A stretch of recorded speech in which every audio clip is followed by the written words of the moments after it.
Good morning to our listeners here on Long Island. It's a pleasure to welcome you to another episode of Suffolk Matters, where Suffolk County meets Suffolk AME. Okay, so our guest this morning is Brian Hunt. He's a senior caseworker, resource development, and foster care. Good morning, Brian.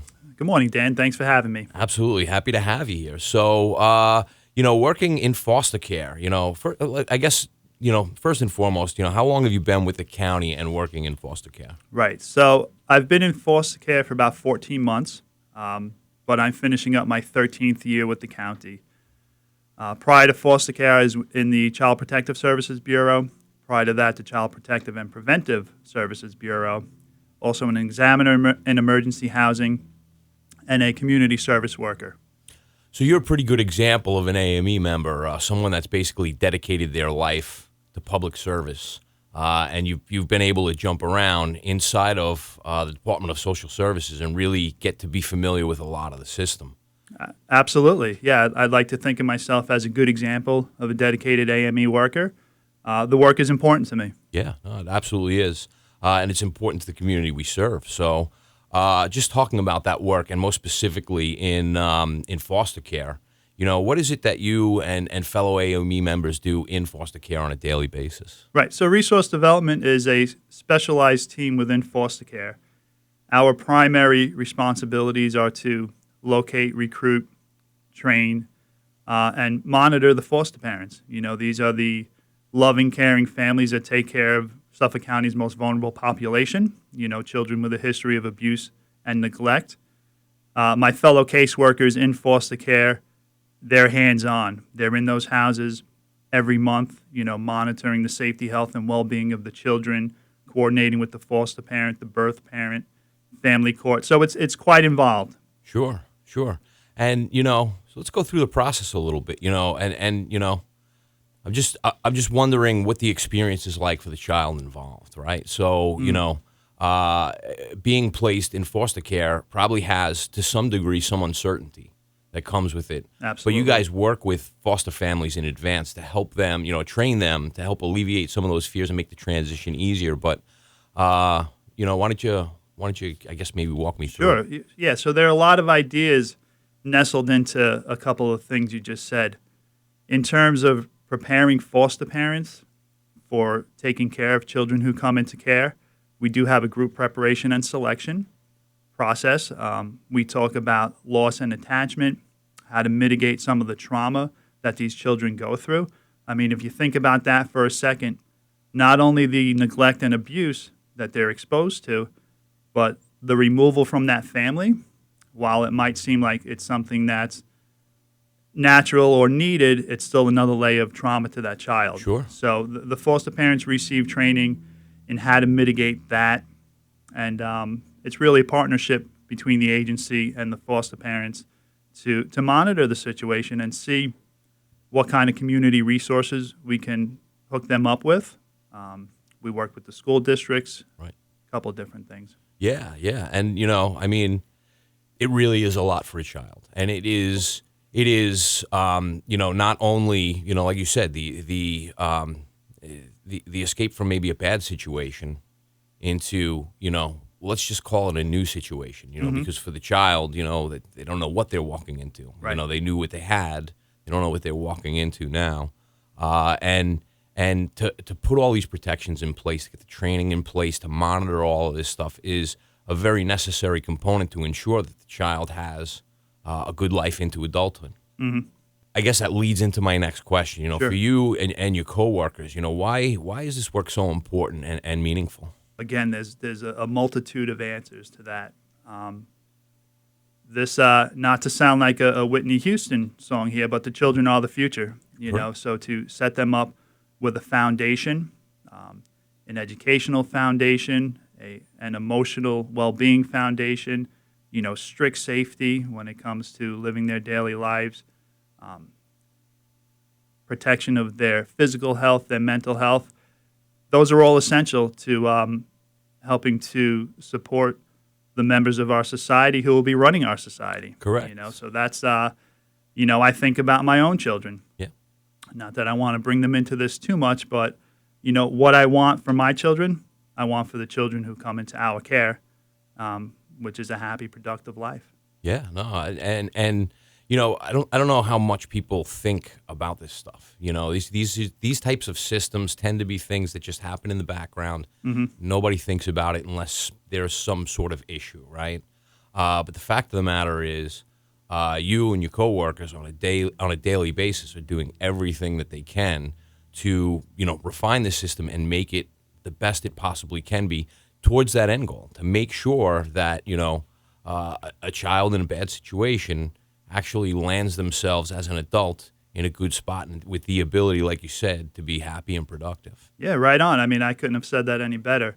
And so it's a Monday through Friday type of job, technically, 8:30 to 4:30, with a couple of late nights thrown in there. I can speak for myself, and I think it makes a lot of parallels to my coworkers.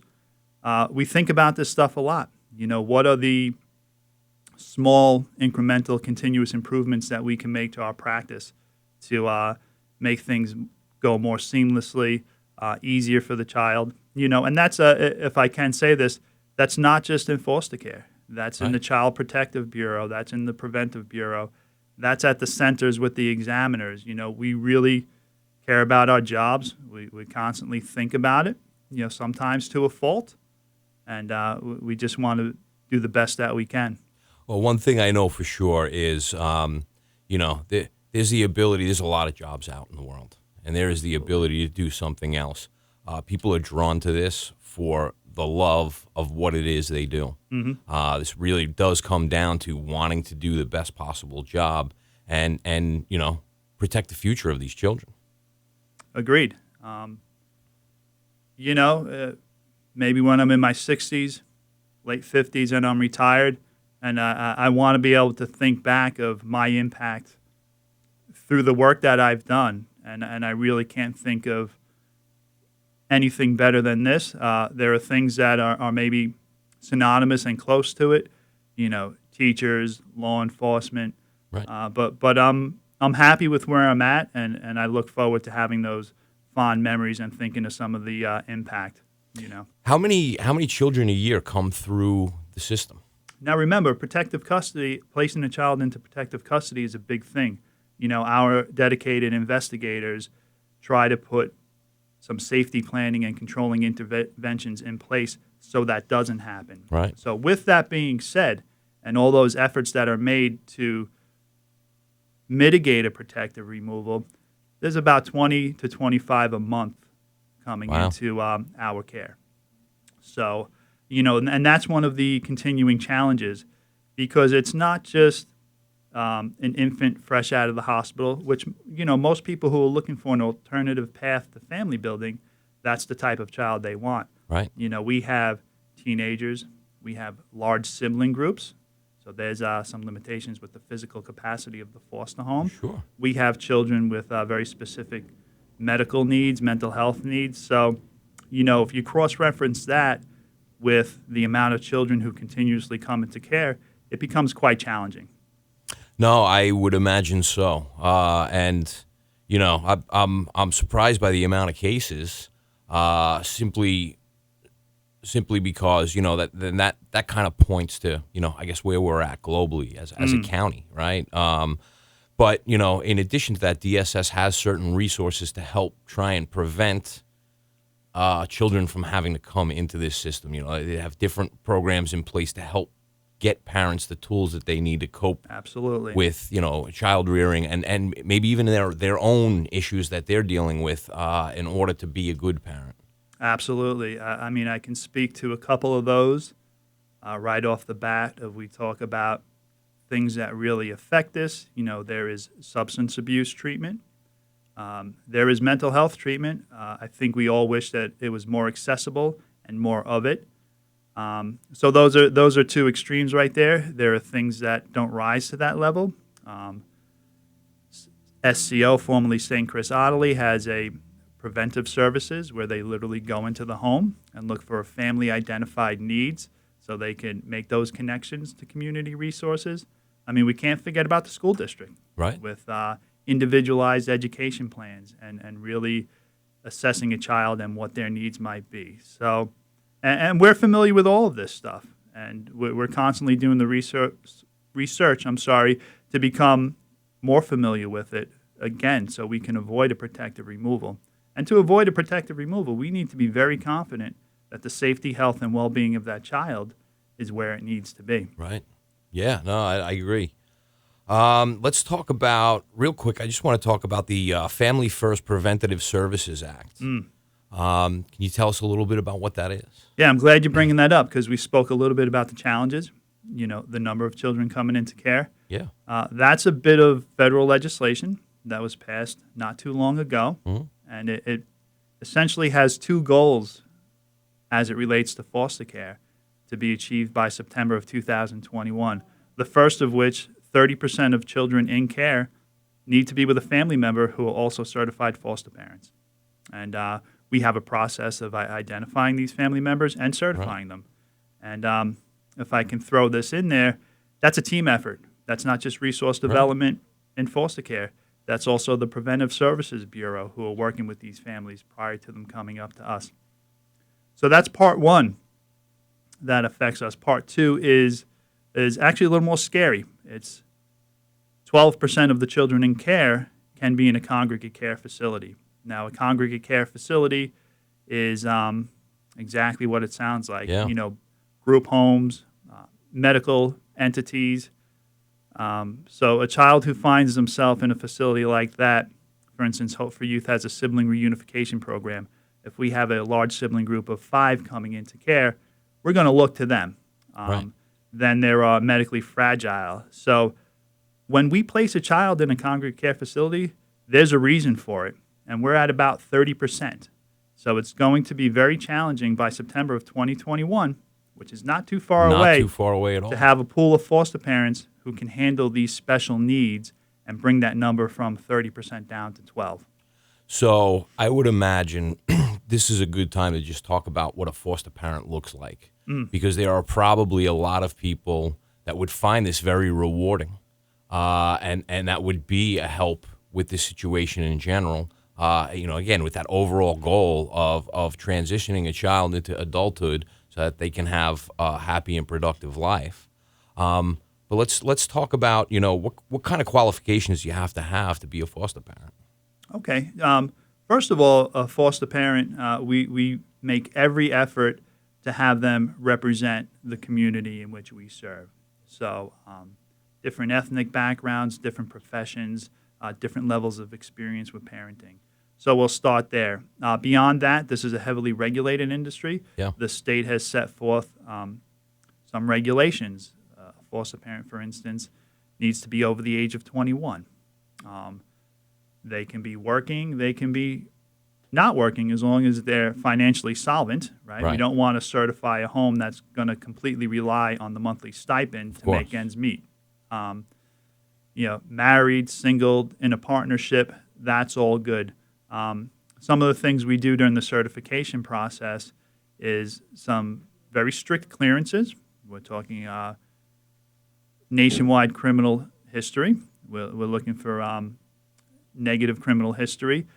We cross-reference the names with sex offender registries, with the state central registry, who keeps track of abuse and neglect histories. The staff exclusion list. I mean, the vetting process goes on and on. Right. We're also in the home to do a physical assessment of the home to make sure it's safe, to make sure it's meets things like having a carbon monoxide detector, fire extinguisher, things like that. We do a social interview with the family. They go through the preparation class. So there are a lot of qualifications. That's what we're here for, to guide these people through the process. And you want people that want to be foster parents. Oh, absolutely. Yeah. Absolutely. Yeah. And it sounds like, I'm hearing some of these regulations, and it sounds like, a lot more people would qualify than wouldn't. It's just really about knowing about the program. And, you had mentioned a stipend real quick, so maybe we should even just discuss the stipend briefly. Sure. There's a stipend. It comes monthly.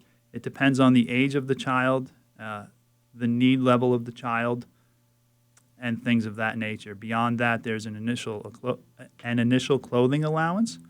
There is reimbursement for activities such as dance and soccer, things like that. Sure. And it's designed to help, right? Absolutely. It's as you had already alluded to, like all the costs wouldn't necessarily be built in, but there is a relief stipend that comes in and helps foster parents really, not bear the entirety of Absolutely. the costing. It's another level of support. Yeah, oh, that's good. So, how do you go about identifying potential foster parents? Right. Good question. Yeah. I find with my work over the months that I've been in resource development, there's an internal desire for people to do this type of work, to give back to the community, Right. to build a family.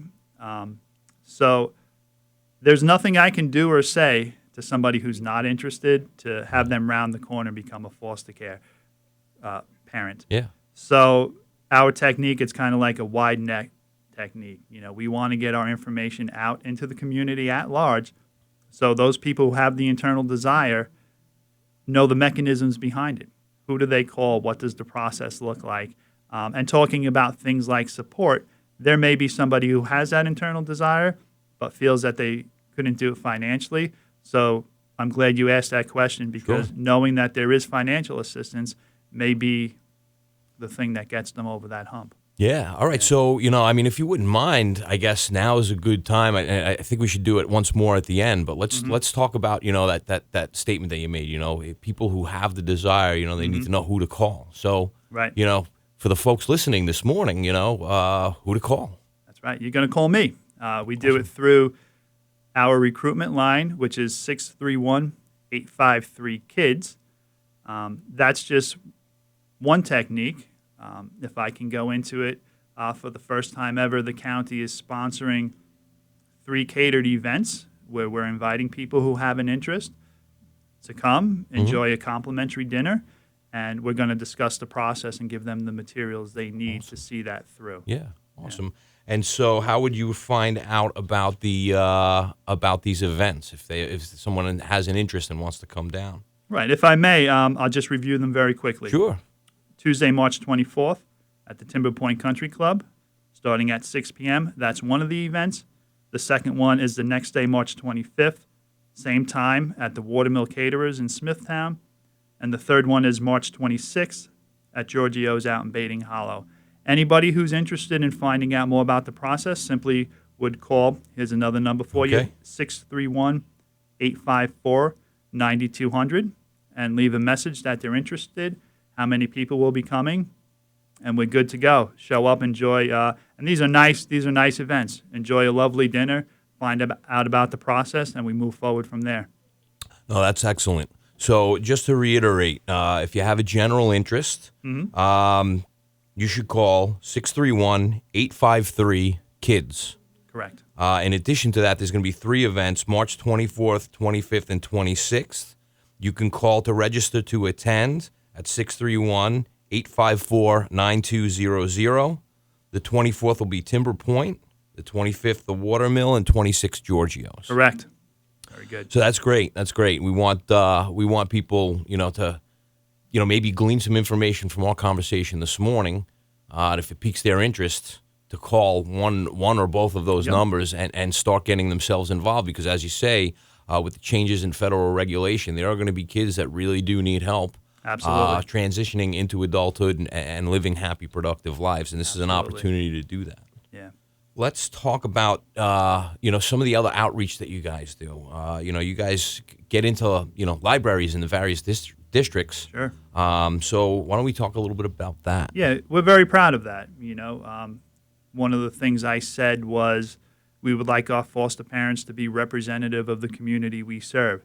So how does one go about that, and how do they do it quickly and efficiently? Is one of the things we came up with is to develop a partnership with the Suffolk County Cooperative Library System. Nice. The director of community outreach, Valerie Lewis, was very accommodating. Essentially, myself and my supervisor, Janet Tamburino, we drafted a letter explaining the process to all of the librarians in the 56 districts, right. What our needs are and how we're willing to help. And we also sent them material, brochures, flyers, things like that. And because it's a partnership, we follow up. Do you need anything else? And in fact, we've had some success. A lot of the calls that come into the 853 Kids line, well, how did you hear about us? I picked up a brochure at the library. Oh, which library? And we go from there. Right. Last night, as a matter of fact, I was at the Sayville Public Library. Nice. I had a group of interested individuals, and we had a nice conversation for 2 hours. I feel very confident that they will all follow through, but there's no pressure. Some people are gung-ho, Right. and we'll have that application to us in tomorrow. Yeah. Some people, we more or less planted a seed, and it might take a little while, but that's fine. We never want to put a family in a situation to take care of a child when they're not ready. Sure. And I mean, that really speaks to the outcome of the whole process, right? Absolutely. You want somebody to be ready, willing, and able, because it's not going to be easy for the child, right? I think in some instances, and when you talked about that perfect scenario where someone thinks like, okay, I want to develop a family, and I'm going to go this route, so I want an infant. Mm-hmm. The fact of the matter is, these are real kids with real history, and they're going through real problems. So you really want somebody that gets what they're getting involved in. That's why I think the training component is so important for new foster parents, so that they have a real understanding of what they're getting themselves involved in, and what kind of skills they need to develop, and the things they need to pay attention to most. Sure. So in addition to that, you guys do some outreach through the media, Newsday articles and ads. We do. Our first method of getting the dinners out to the public was an ad in Newsday. We're hoping to do some more projects with them. I mean, look what we're doing now. This is a fantastic outlet to get the word out there. Right. We also try to hit special events. For instance, the LGBT network did their first ever Families Expo on Leap Day. And Right. we attended. We were there with our table. Some of the progress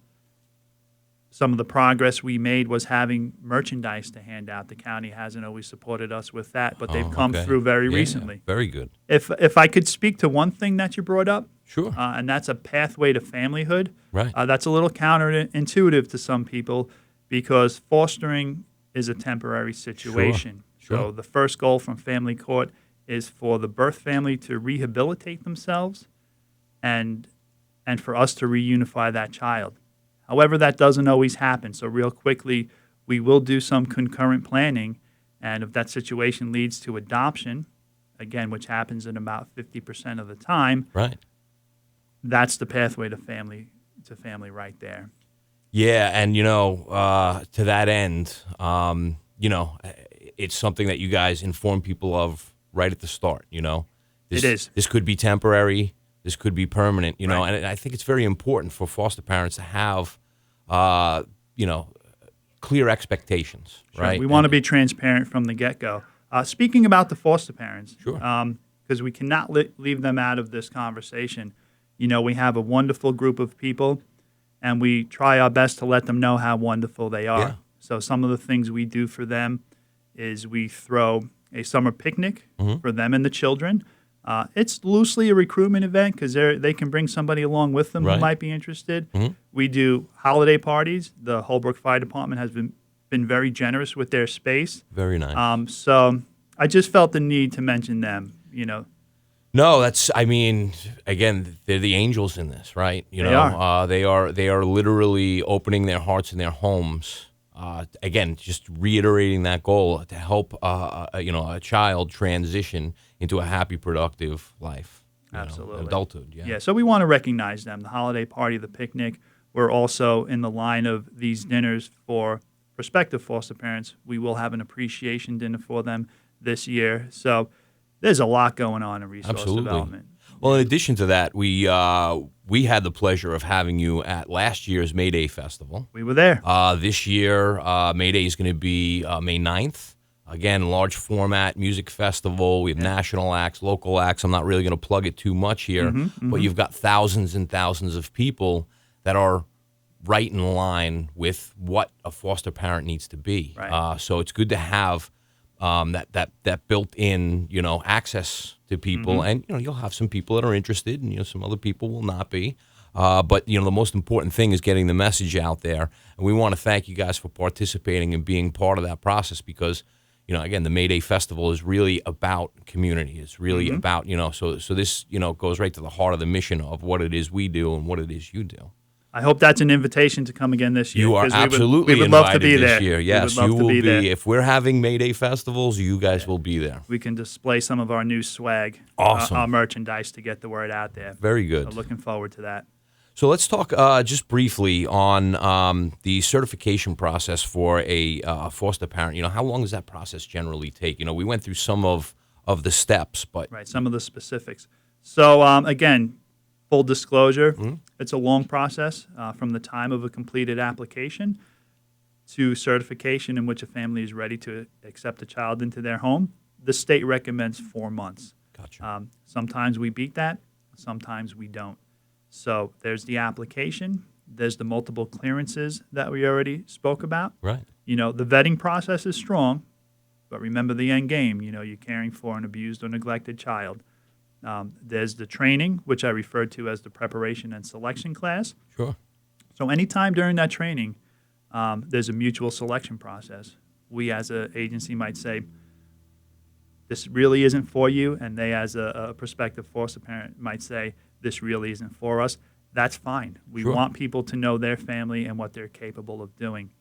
During the training process, we do the home study, which is the safety assessment of the home and the social interview. We write it all up, create a family portfolio or a case record, and we wait for approval. So that's it in a nutshell, approximately 4 months from the time of completed application. Yeah, no, that makes sense, and I'm glad to have that out there with some of the other details that we talked about today. Just because I believe that there are people out there listening now that have a sense that this is something that they'd want to do. And now realizing the need due to the changes in federal law and what that's going to mean for Suffolk County and children in Suffolk County come September of 2021. So I think that's very important. And, real quick, again, if I could just throw out there, if you have an interest and you want to find out more about the foster care program in general, call 631-853-KIDS. In addition to that, there are 3 upcoming events where you can sit down, learn about the foster care system and what it would take to be a foster parent, and enjoy a nice evening with a bunch of other folks. March Correct. March 24th at Timber Point, 25th at the Watermill, and the 26th at Giorgio's. Right. Start time 6 p.m. Yeah, starting at 6 p.m. And if you have an interest in going and finding out more, call 631-854-9200.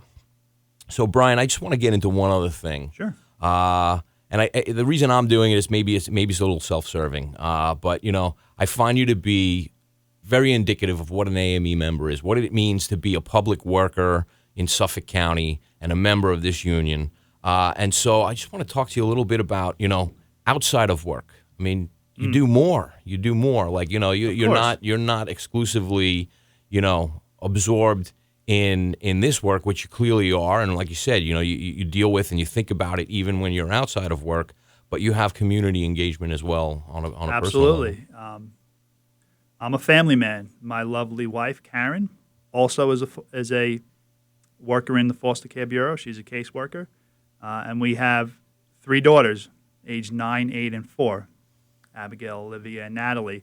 So it's really important for us to be involved in the community in which we live. Sure. She's a volunteer coach for Sachem Youth, the soccer program.